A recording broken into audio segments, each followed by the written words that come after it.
Assalamualaikum dan salam sejahtera. Anda bersama saya Nina Rosman dan ini Pantau Belanjawan dan kami akan bawakan pelbagai perkembangan terkini termasuk tumpuan iaitu semalam saja yang amat berhormat Perdana Menteri Datuk Seri Anwar Ibrahim telah melancarkan pangkalan data utama di mana ia telah memberi iaitu dikatakan perubahan yang signifikan ataupun game changer yang berdasarkan data dan analisis. Dan kita lihat juga menurut Kementerian Ekonomi, Rafizi Ramli berkata iaitu padu adalah antara komponen utama kerajaan yang bertujuan untuk menstruktur semula ekonomi dan meningkatkan kehidupan yang berkualiti untuk rakyat. Dan padu ini bermatlamat keterangkuman inklusif dengan bawa tema No One Left Behind. Jadi ketika ini kita mahu meneliti bagaimana ia dapat membina ekonomi yang lebih berdaya tahan serta mewujudkan masyarakat inklusif bagi mencapai matlamat Malaysia Madani terutamanya. Kita mempersilakan tetamu kita yang sudah bersedia di Google Meet, pensyarah Jabatan Pengurusan Sumber dan Pengajian Pengguna juga merupakan ahli McAfee, Dr. Muhammad Amim Othman. Saya nak ucapkan terima kasih Dr. kerana sudi meluangkan masa bersama kami. Dr. sudah tentu semalam adalah merupakan acara terbesar dengan pelancaran padu ini sendiri. Dengan itu ia datangnya harapan yang lebih tinggi dan peluang ataupun ruang yang lebih boleh cakap lebih adil untuk rakyat bergerak ke hadapan. Jadi bagaimana sistem padu ini dapat membantu meningkatkan pengurusan kerajaan daripada segi subsidi dan bantuan terutamanya? Apakah mekanisme yang digunakan untuk meminimumkan keciciran kumpulan sasaran terutama, Doktor? Okay, terima kasih Nina.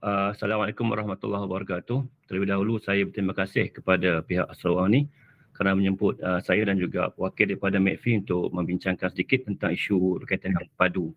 Jadi sebelum saya menjawab pada soalan yang Nina bagi tadi, saya nak melihat sedikit nak berkongsi sedikit lah sebelum kita pergi kepada soalan tadi.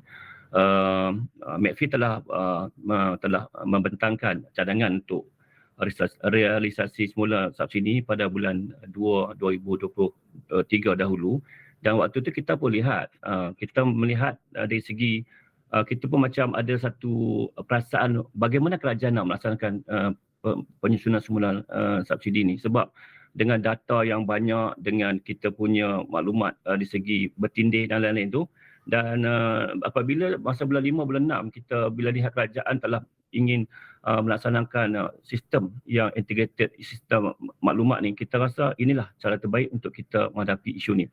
Dan yang kedua sedikit, saya sebelum tu saya nak berterima kasih kepada semua jawatankuasa yang terlibat, khususnya Kementerian Kewangan, Kementerian Ekonomi, sebab untuk pengetahuan Nina, saya juga pada tahun 2023 terlibat dalam pembangunan aplikasi digital untuk ruminan negara.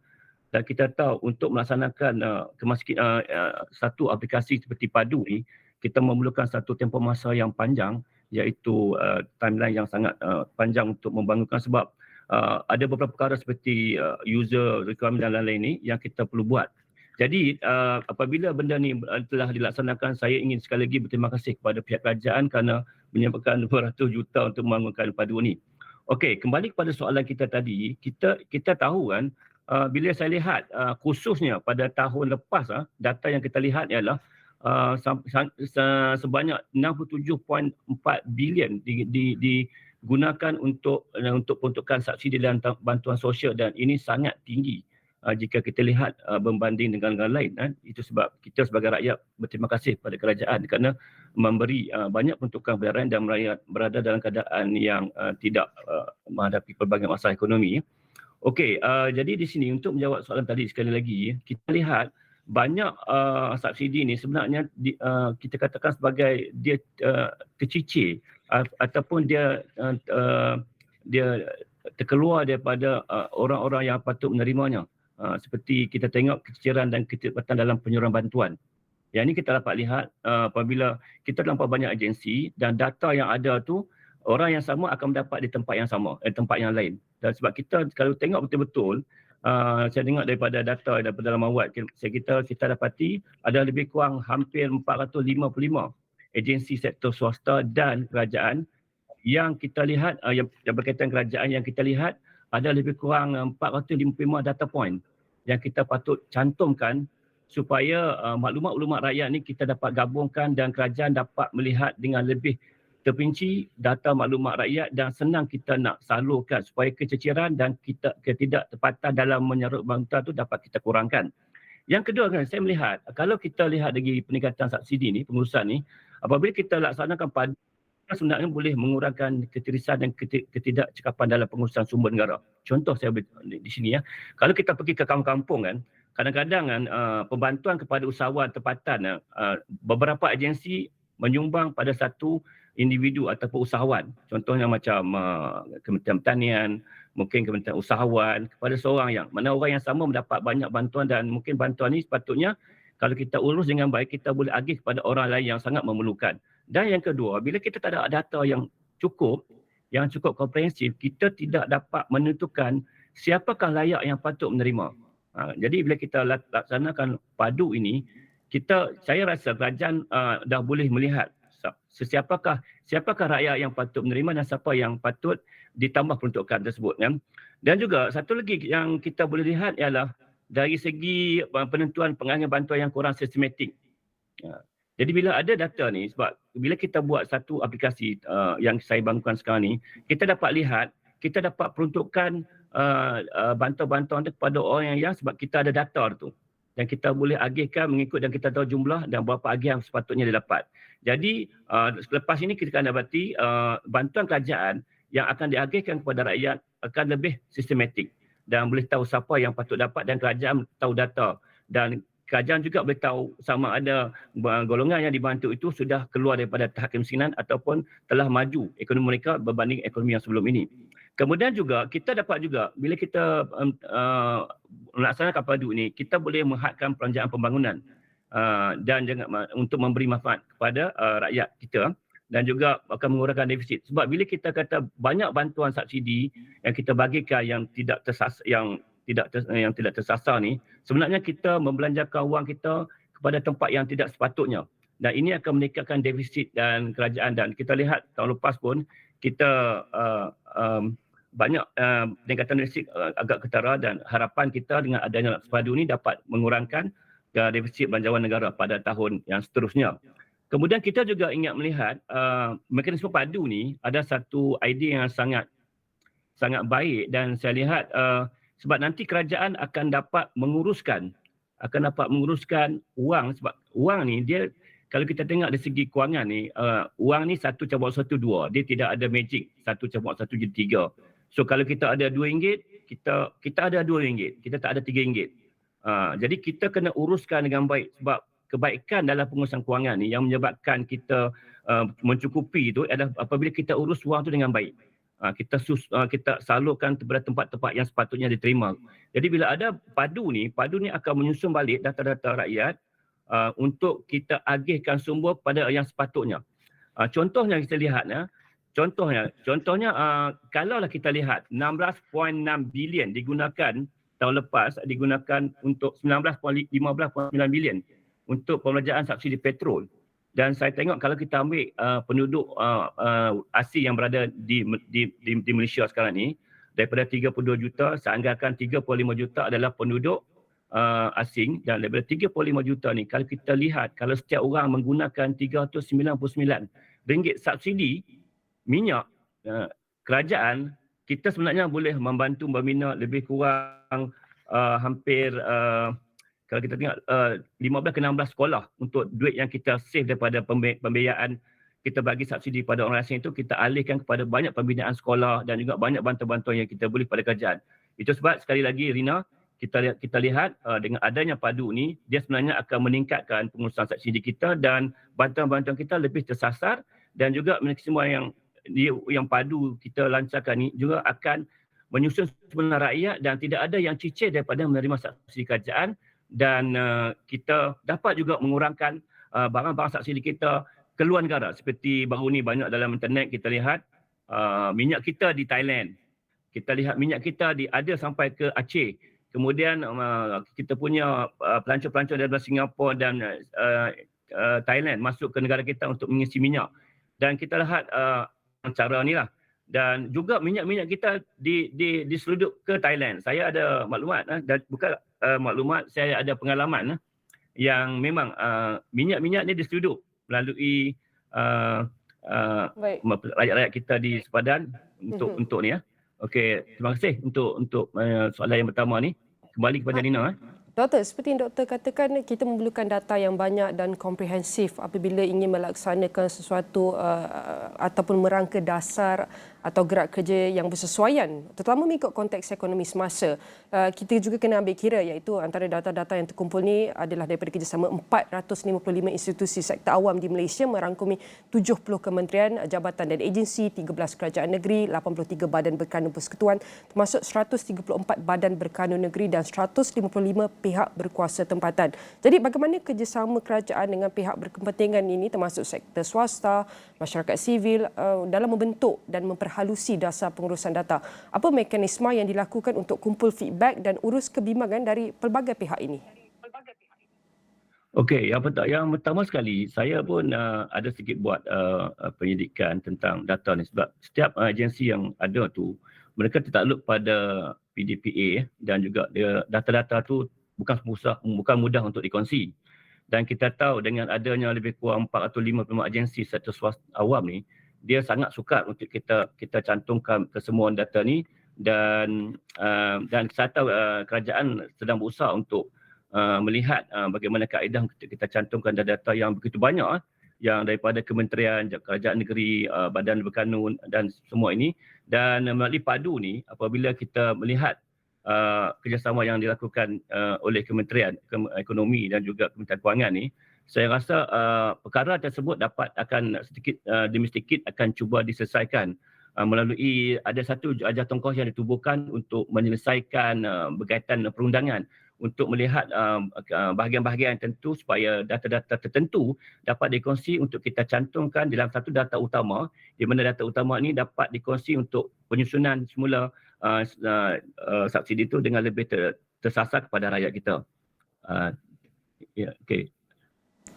Jadi doktor, seperti yang doktor kongsikan, banyak lagi perbincangan yang kita nak lihat bagaimanakah padu ini berpotensi untuk menyelesaikan iaitu antara masalah ataupun aspek-aspek ekonomi yang perlu diatasi ketika ini. Tapi doktor jangan ke mana-mana, kita akan beristirahat seketika dan kembali selepas ini.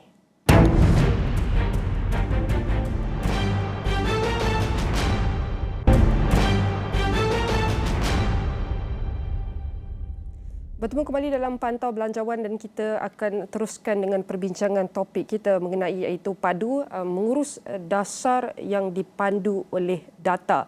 Jadi bagaimanakah pangkalan data utama padu ini dapat membantu kerajaan dalam memacu usaha kerajaan untuk menstruktur semula ekonomi dan membantu meningkatkan kualiti hidup rakyat serta memenuhi keperluan ekonomi semasa ketika ini. Dan kita masih lagi bersama tetamu kita yang berada dalam talian adalah Pensyarah Jabatan Pengurusan Sumber dan Pengajian Pengguna dan Ahli MACFI, Dr. Muhammad Amin Othman. Saya nak ucapkan terima kasih Doktor kerana masih setia bersama kami tadi sebelum beristirahat.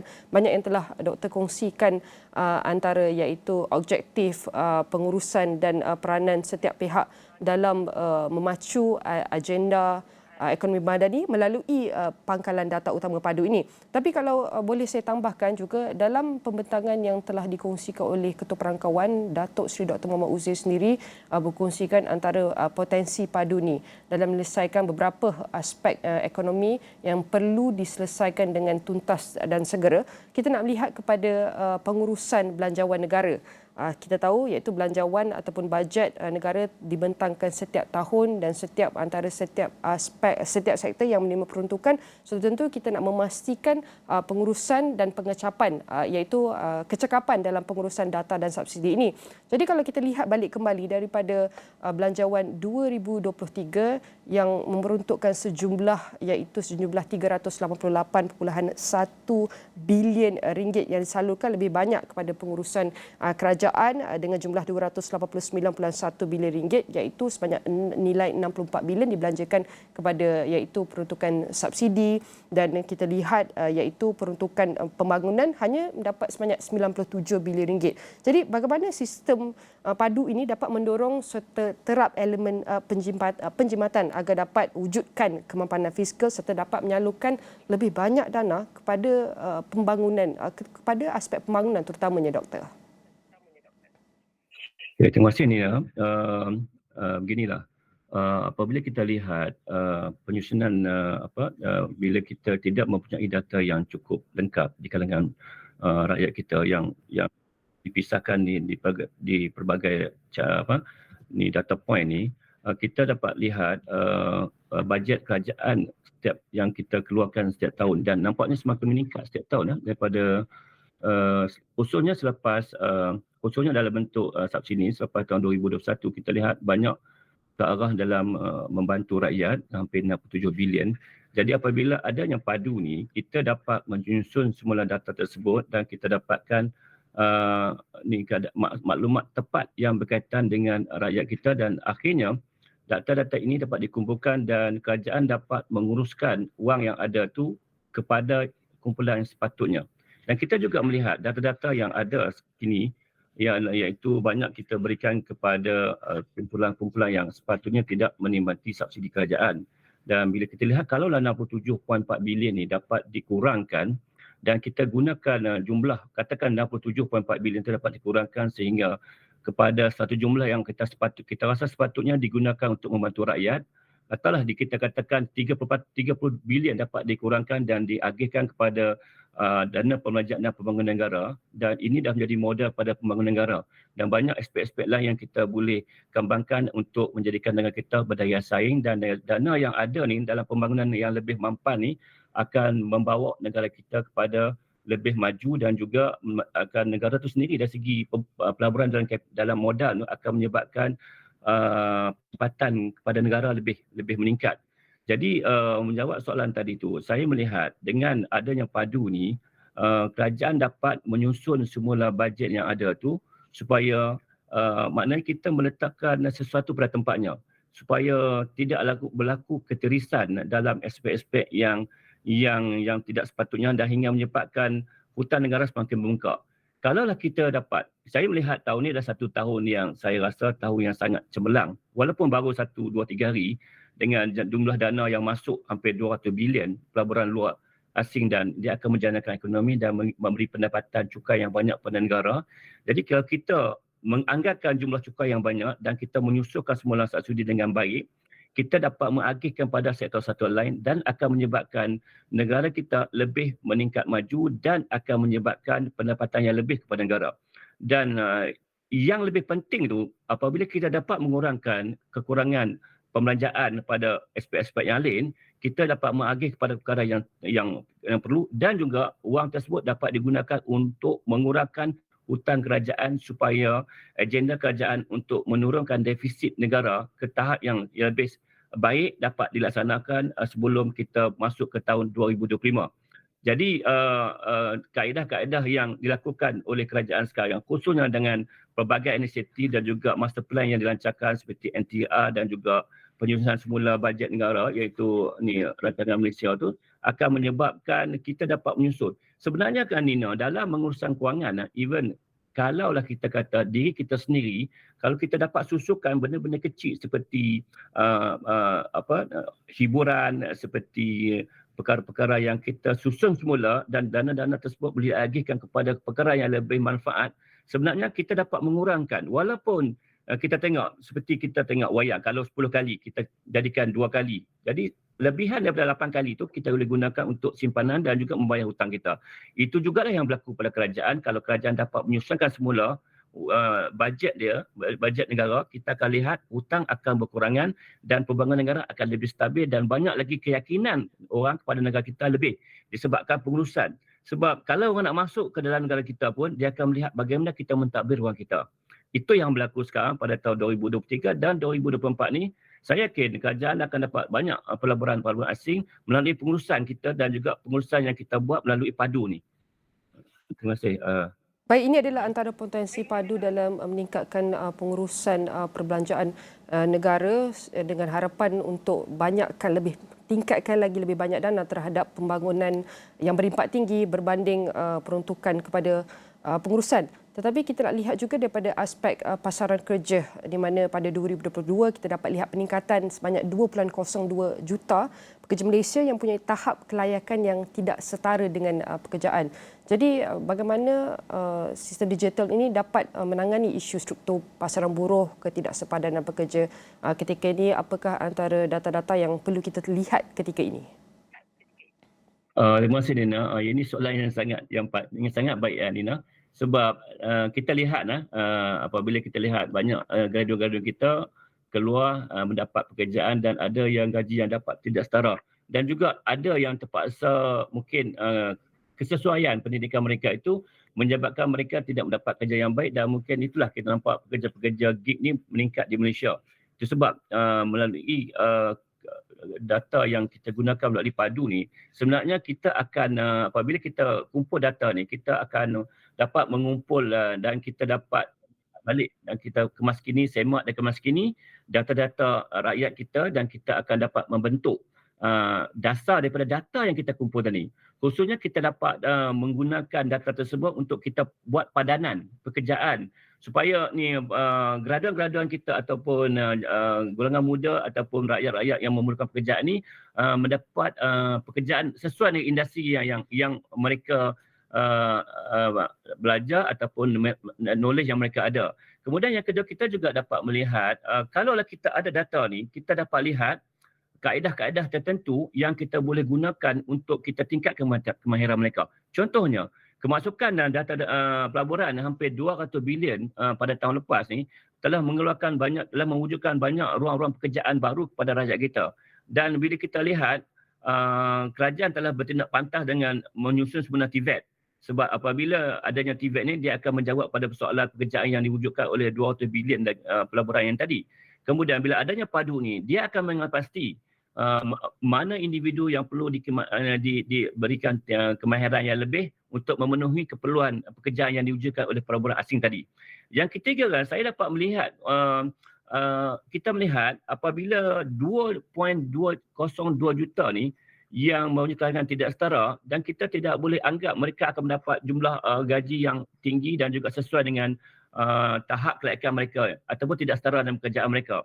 Jadi terima kasih juga kepada kerajaan kerana melaksanakan gaji progresif ni. Sebab kalau kita lihat gaji ni, kalau saya melihat pada tahun 1995 saya graduate daripada universiti, gaji saya terima waktu tu adalah RM1,200. Dan kalau kita tengok selama lebih kurang 30 tahun, kalau kita tengok gaji graduate kita yang masuk kebangsaan paling tinggi pun 2,000, 2,200.